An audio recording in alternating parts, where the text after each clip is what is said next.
Mis queridos hermanos,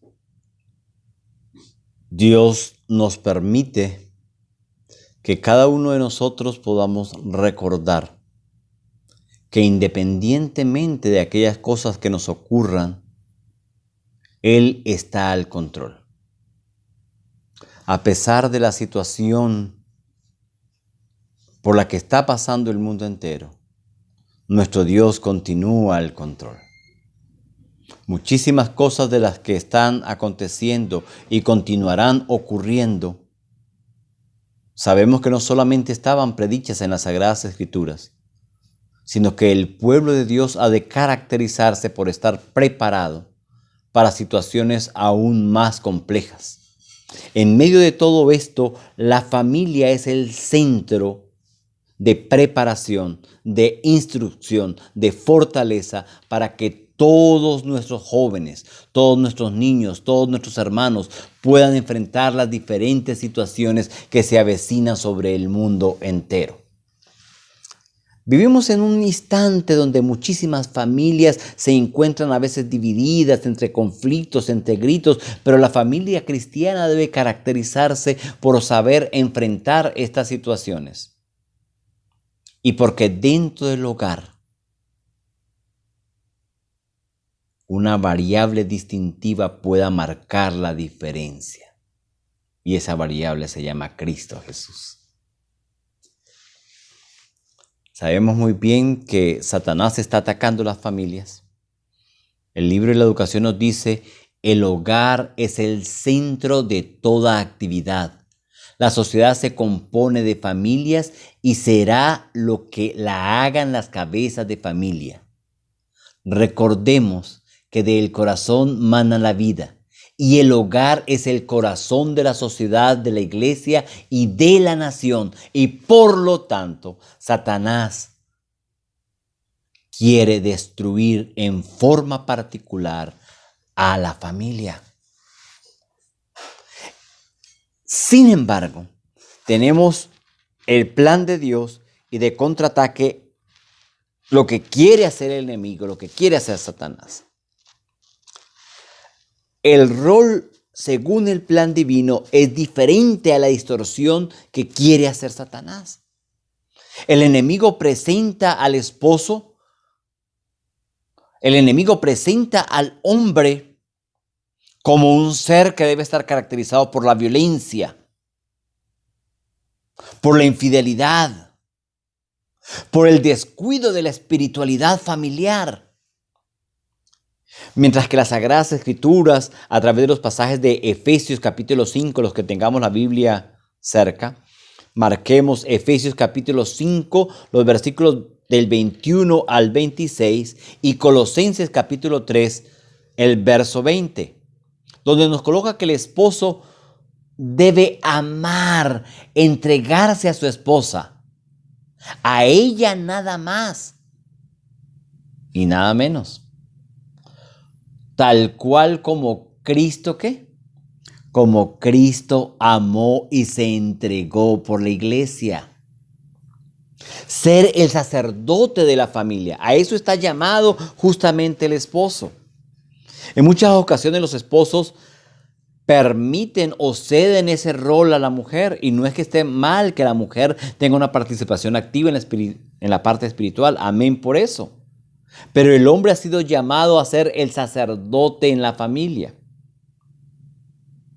El enemigo, por otra parte, le dice a la esposa que tiene que ser una mujer que de alguna forma esté en competencia con el hombre, que descuide la salud, el bienestar y la espiritualidad de su familia.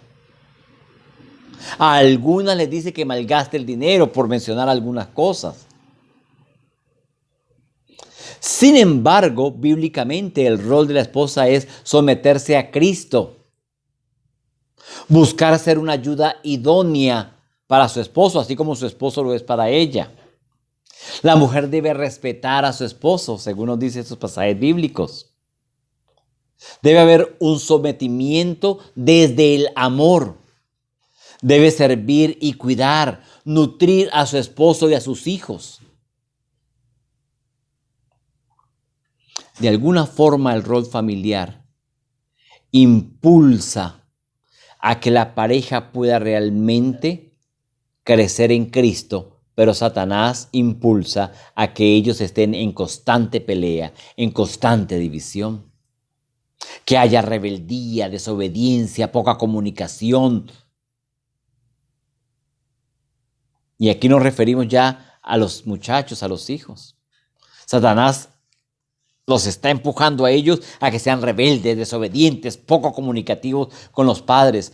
Pone a sus amigos antes que a su familia.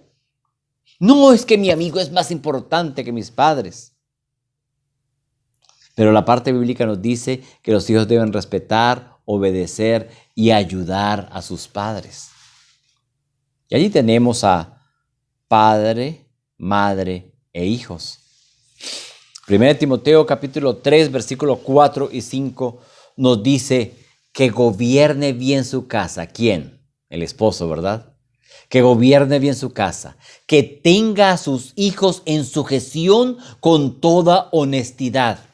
Papás, ¿cuántos de nosotros tenemos a nuestros hijos en sujeción con toda honestidad? Y agrega, pues el que no sabe gobernar su propia casa, ¿cómo cuidará de la iglesia de Dios? Esa es una pregunta que plantea en las Sagradas Escrituras. El esposo debe amar a su esposa. Dicen que la necesidad más grande, algunos escritores, algunos estudiosos de esta área, que la necesidad más grande de una mujer suele ser el ser amada. Qué bueno es comprender que Dios en su plan se haya encargado de que esta necesidad sea suplida. En la Biblia vemos que es más que una demostración de sentimientos. No es solamente demostrar sentimientos. El esposo debe amar a su esposa.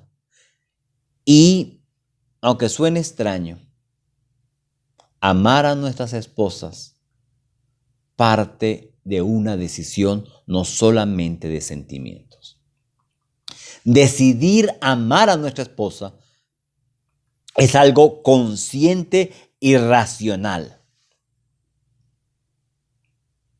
Consciente y racional. ¿Cómo debemos amarla? Debemos amarla con amor de Dios, ese amor ágape. Colosenses 3:19 nos dice, maridos, amad a vuestras mujeres y no seáis ásperos con ellas, no seáis duros, no seáis amargos con ellas. Es un amor desinteresado y sin egoísmos. Es un amor que da todo y se sacrifica. Es un amor tanto voluntario como del corazón. Es un amor tanto de compromiso como de afecto. Es un amor que obra por el bien más elevado de la esposa, que busca su bienestar permanente. Esposos, ¿amamos así a nuestra esposa? Cuando decimos que el esposo debe amar a su esposa, ello significa que debe sustentarla, nutrir, alimentar. De hecho, cuando hablamos de sustentar, hace referencia a nutrir, alimentar, a criar, a madurar, hablando ya de su rol dentro del hogar.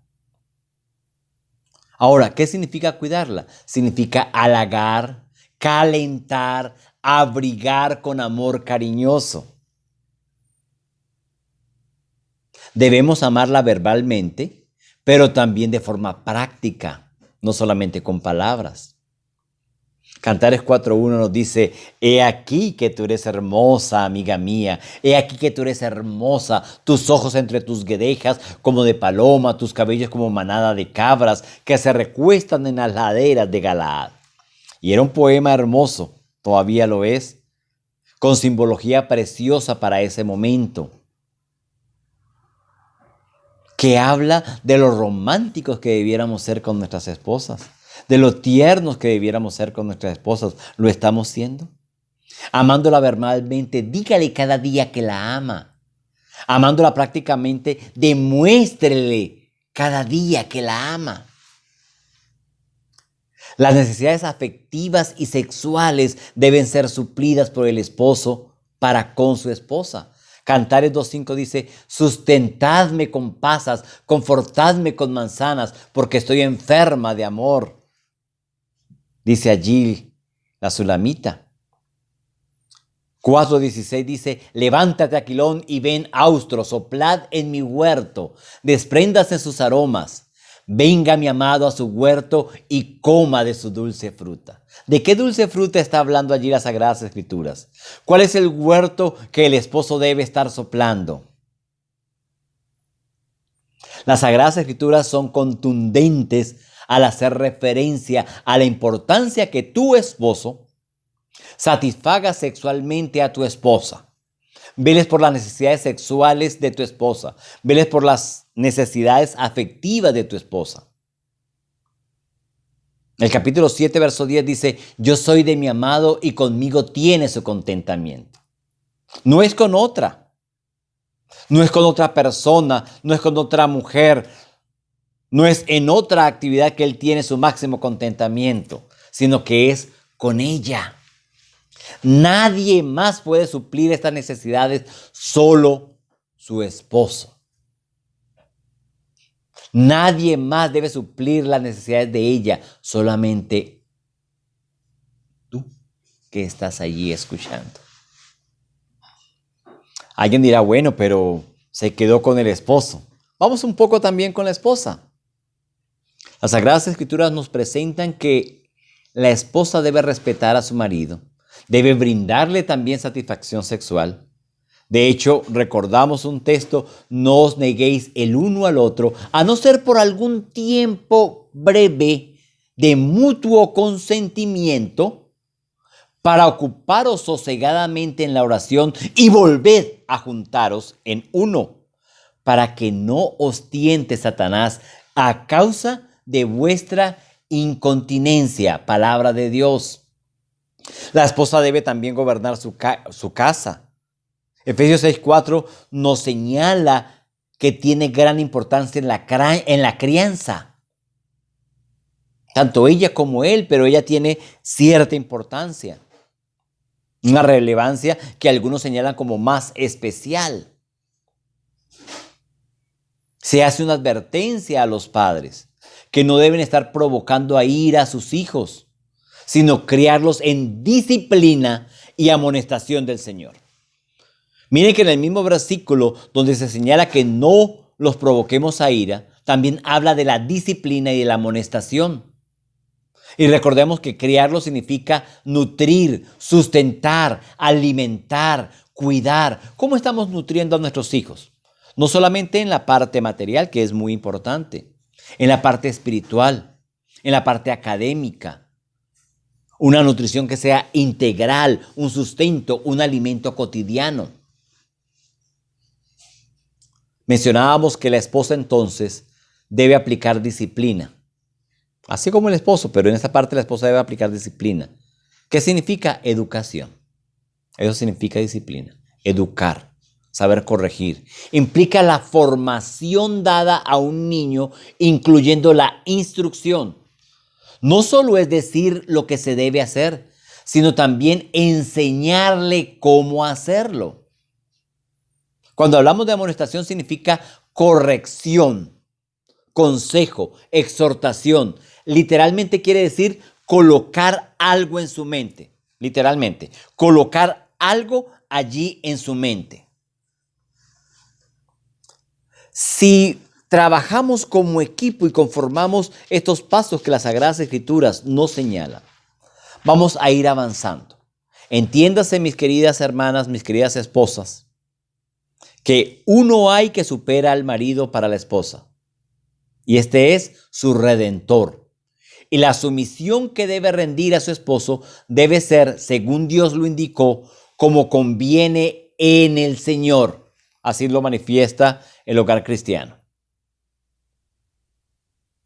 Es importante entender que Dios es primero. Sin embargo, se señala una sujeción mutua, pero en este caso una sujeción de nuestras damas al esposo que se comporta como Cristo trataba a su iglesia.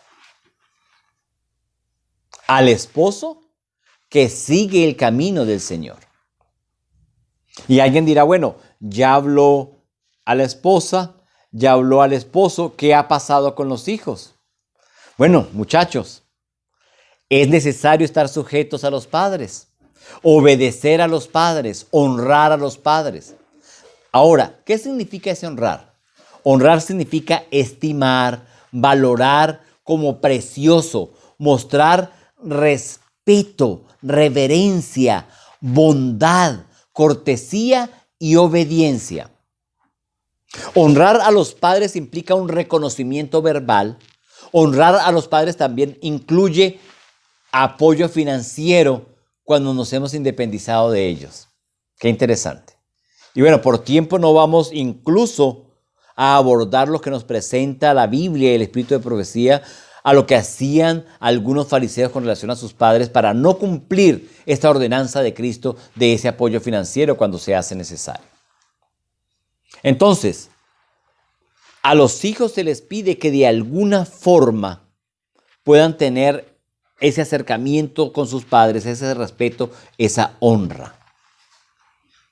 Hay un área que no quiero dejar de mencionar, y es que cuando Cristo entra a nuestro hogar, el esposo se comporta como debe comportarse, como la Sagrada Escritura dice que debe comportarse. La esposa pasa a cumplir ese rol que Cristo ha colocado en su corazón que deba ser cumplido, al igual que los hijos. La presencia de Cristo no debe ser solamente, ¡ay, yo tengo a Cristo en mi corazón! Amén por eso. Pero debe verse a través del comportamiento del esposo, del comportamiento de la esposa, del comportamiento de los muchachos, de la forma incluso en cómo se manejan las finanzas dentro del hogar. Las finanzas en el hogar deben ser administradas sabiamente.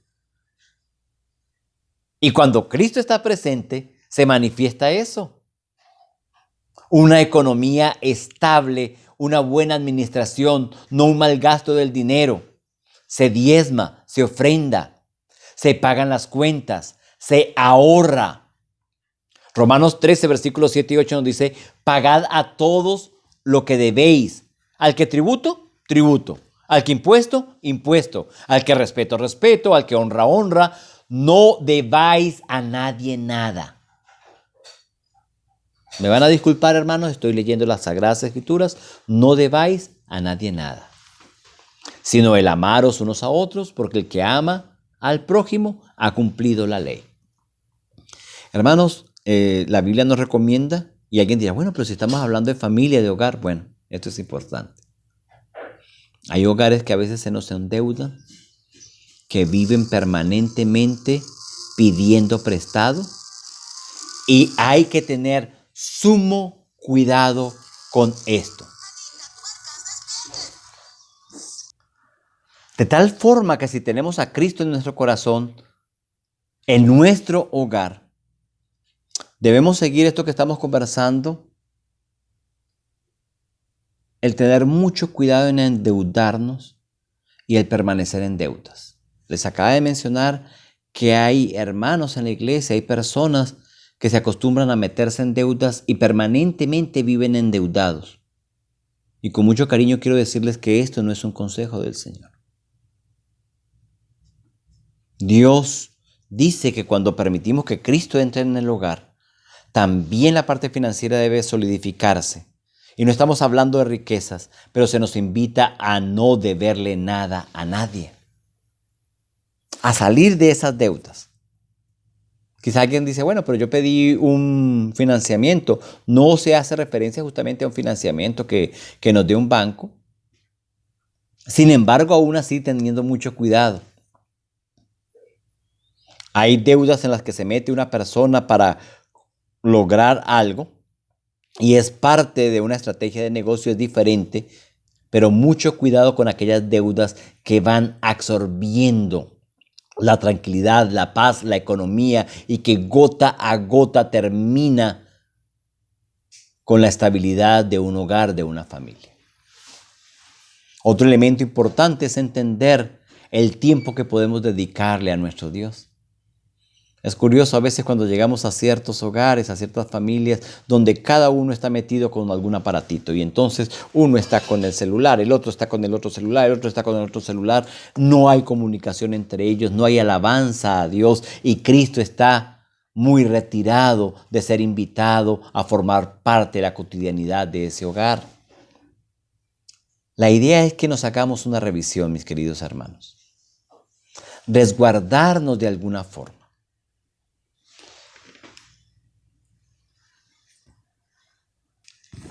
Cristo nos está enseñando a resguardarnos de varios peligros.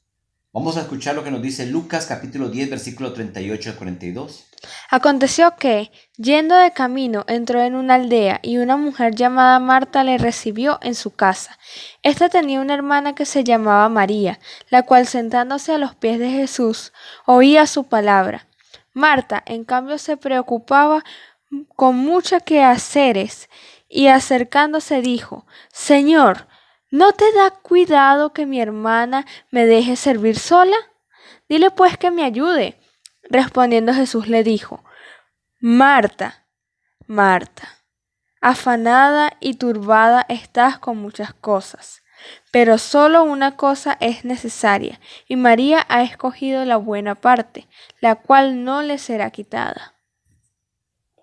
Lo que nos acaba de leer Jennifer es justamente la solución para resguardarnos de cualquier peligro. Allí el pasaje no nos quiere decir que no podemos estar atentos a los quehaceres del hogar. No está diciendo que la primera ley del cielo no sea el orden, que no haya que hacer el trabajo, tanto a nivel dentro de casa como fuera de casa cuando sea necesario, cuando era posible. Lo que está resaltando allí, que el primer lugar se le debe dar ¿a quién? A Cristo Jesús. Que todas las demás cosas deben ser añadidas, pero que lo principal, lo más importante, lo que no debe faltar diariamente es esa relación con Jesús, es escuchar la palabra de Dios, es leer la palabra de Dios, estar atento. Lo recibieron y era motivo de gozo. Todas las atenciones que se le pueda dar a Cristo, estar contentos porque Cristo está con nosotros. Estar llenos de alegría porque Cristo está con nosotros. No llegar y decir, ay, qué aburrido, llegó el momento de orar, llegó el momento de hacer el culto.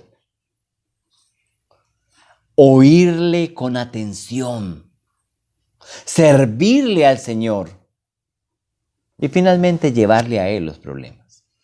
Si le llevamos cualquier situación a Él, no tenemos por qué temer.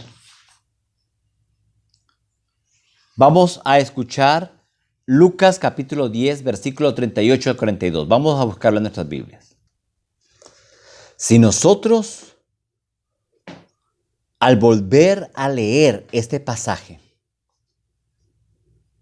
y sacamos los detalles, nos damos cuenta que la cosa es muy sencilla.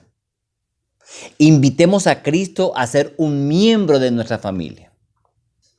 Permitamos que Cristo participe en nuestras deliberaciones y tomemos asiento a sus pies para escuchar sus palabras. Cuenta una ilustración, una anécdota, que en cierta ocasión llega un chico, quizás de la edad de Alejandra, y le pregunta a su mamá: mamá, ¿es cierto que la Biblia es el libro de Dios? Y bueno, la mami emocionada llega y le dice: sí, mamita, sí, hijita mía, así es. La Biblia es el libro de Dios.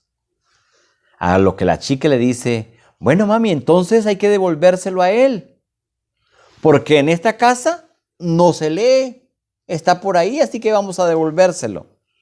En muchas ocasiones las Sagradas Escrituras están de adorno en nuestros hogares, otras veces están empolvadas en una biblioteca, pero no se toman, no se leen, no es un libro cotidiano, no es un libro de consulta, de aprendizaje.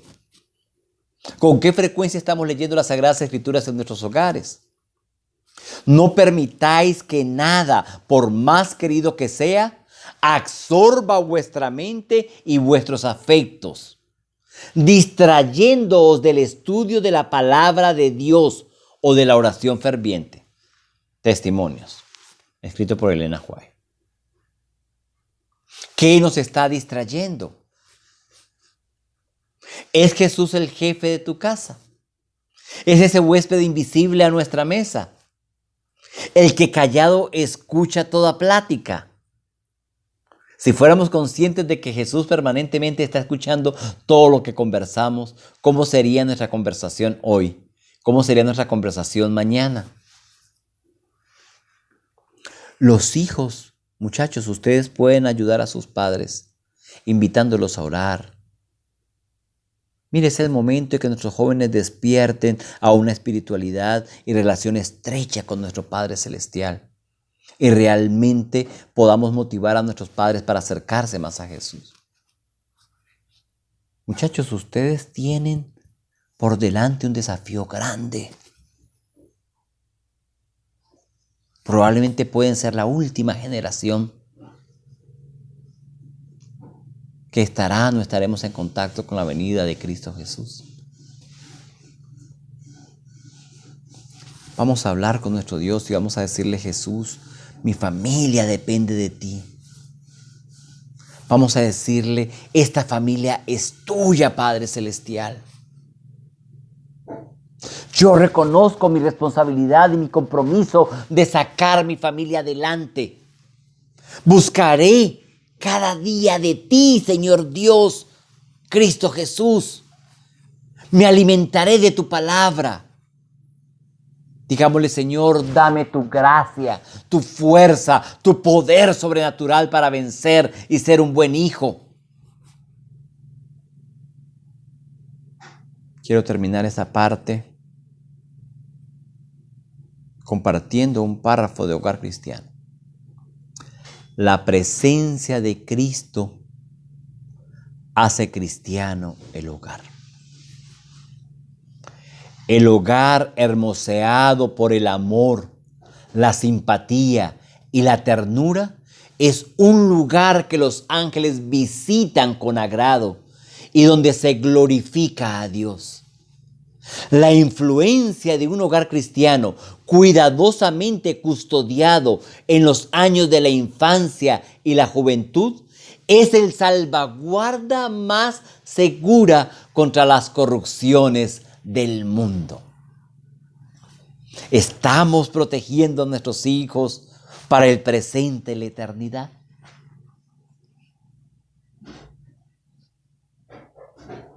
Coloquémonos en manos de Dios. Esposos, vamos a hacer nuestra parte. Esposas, hagan su parte.